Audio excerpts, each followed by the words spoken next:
¿qué opinión tiene sobre las mujeres que participaron en el partido político formado por Eva Perón? Muy buena opinión. Evita fue una figura que hoy está más allá, creo que está mucho más allá, está como hospedada en una circunstancia en donde obviamente se puede hacer, se puede seguir haciendo hagiografía, esto es una celebración sin ningún cálculo objetivo, o se la puede trabajar como en realidad la historiografía lo ha venido haciendo, con la mayor objetividad posible, y es una ruptura notable, guste o no guste, porque no hay en el panorama de las llamadas democracias populistas o democracias tal vez de alta intensidad, con algunos problemas institucionales respecto de, bueno, el haz de libertades que en algunos casos ha sido comprometida, pero no hay en América Latina una figura como la de Eva Perón en modelos populistas. Más bien todos esos modelos populistas han sido muy,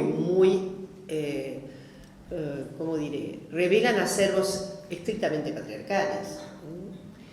En cambio, la Argentina tiene esta anomalía dentro de lo que es el cálculo historiográfico acerca de los populismos. Eso por un lado. Dos, la figura de Evita le da a la atmósfera política tan viciada de efectos de poder patriarcal la tiñe con una cierta, le da una textura de cierta ruptura al poder patriarcal, porque evidentemente Evita es Evita, y la devoción popular por Evita es tan o más entrañable que la devoción por su esposo. Altísima competencia en todo caso, ¿no?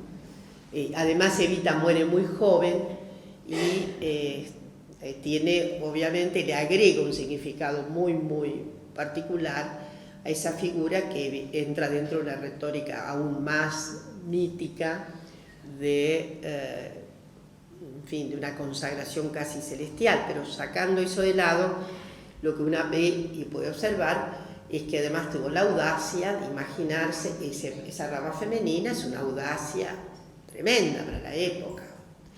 Es cierto que ella ve en España como había fungido el grupo de las mujeres a la derecha y a qué organiza eso. Yo siempre he pensado que en algún momento me digo a la interna patriarcal, ¿no? La aguantaban porque era Evita, y porque además era descomunal lo que hacía y porque era absolutamente insubordinada. Pero el hecho de que su preocupación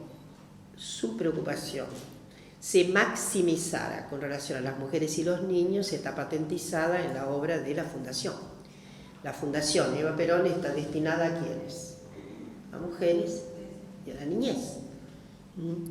No tiene yo diría una acción con relación, bueno, sí, a la ancianidad y todo eso, que son preocupaciones que tenía el peronismo, pero la acción de Evita es en la Fundación Mujeres y Niños, los famosos hogares de tránsito, cómo los concebía, etcétera, el cuidado con que hizo trabajar la arquitectura de esos lugares, la idea de que había que darle mucha dignidad a esas mujeres que estaban en tránsito, inclusive con aires, yo diría, arreglos que han sido hay un bello texto de varias autoras y muy queridas que trabajan los elementos de la fundación, los hogares de tránsito. Bueno, ahí está el Museo Evita, en lo que fue un hogar de tránsito, ¿no? Se imaginan ese tamaño, palacio, ¿no?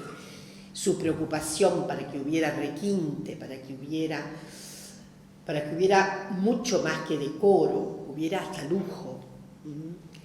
Entonces, eso por un lado. Por el otro lado, esa fantástica creación que fue el censo. Yo voy a recordar algo. En 1947 ganamos obviamente la ley de sufragio. Evita le pide a Colón, le había pedido que no tratara el sufragio hasta que ella no volviera de Europa. Esto a veces ha escapado, porque ella quería seguir muy de cerca los debates. Siempre pensado, Evita dijo, a mí no me van a hacer trampa, ¿no? Eran todos varones, no había mujeres en el Parlamento, se imagina, no había Estado de ciudadanía. Y ella asiste en septiembre a las sesiones hasta la sanción de la ley, y además ese acto fundamental desde los balcones de la Casa de Gobierno, que es en la que ella hace una locución en la que rápidamente evoca, de una manera rápida, muy sintética, las luchas que precedieron ese día. Bueno, ahí ha habido una genialidad, y las mujeres que se conformaron en torno de la rama, evidentemente fueron también bastante sacrificadas con las expresiones muy hostiles de quienes eran opositores y demás. Ahora, Evita tenía normas morales estrictísimas, ha sido muy comentado el hecho de que en las unidades básicas de la rama femenina no podían entrar varones, ¿sabían eso?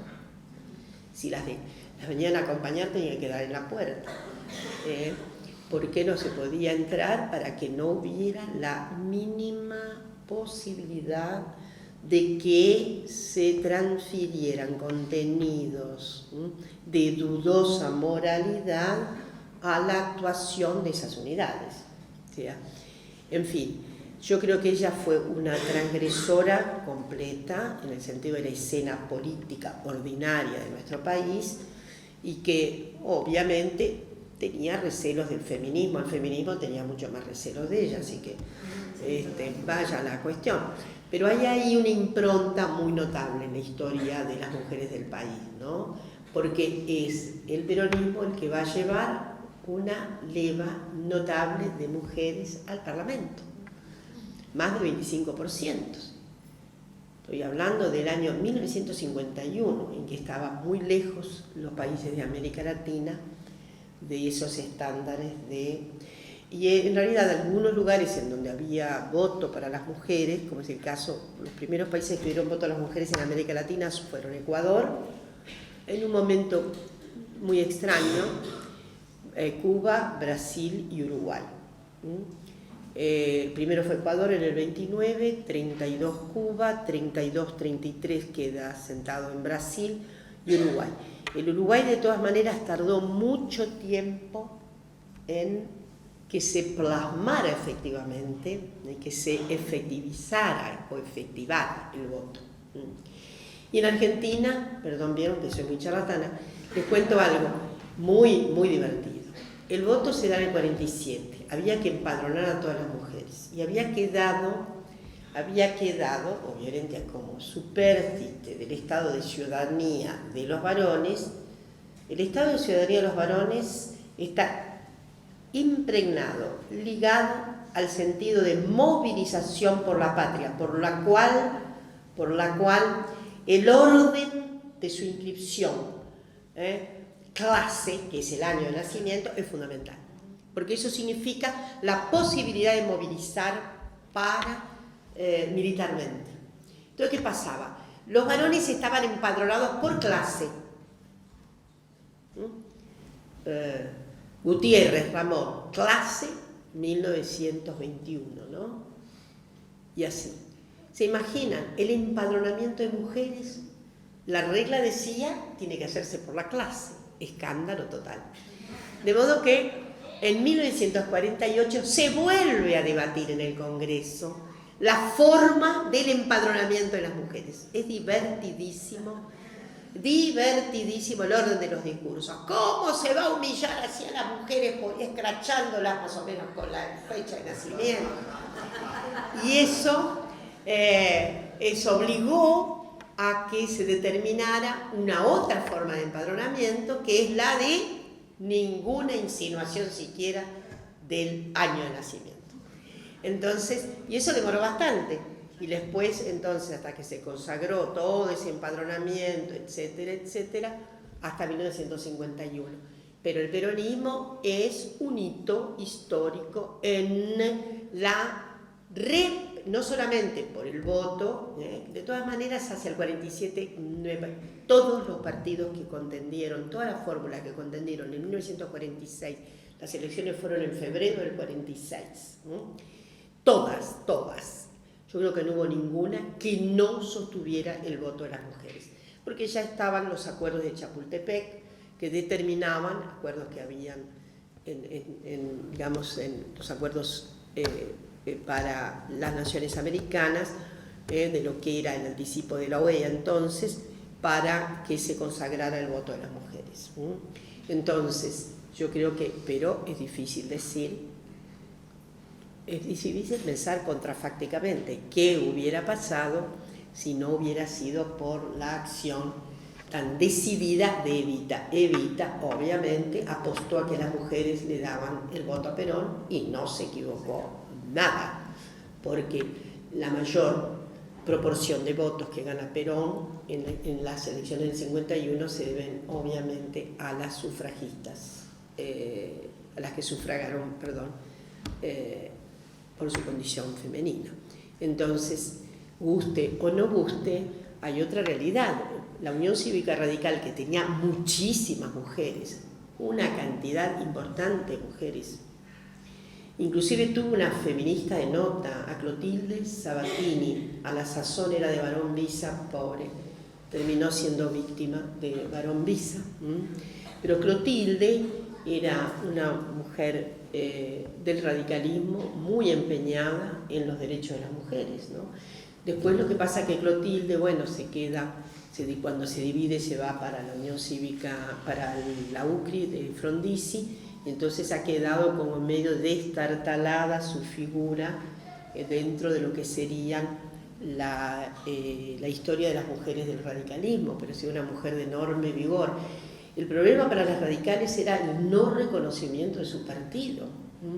Por eso, en 1991, la preocupación por el cupo femenino provino desde luego de las peronistas, pero muchas radicales, que dijeron, obviamente esto no puede seguir ocurriendo.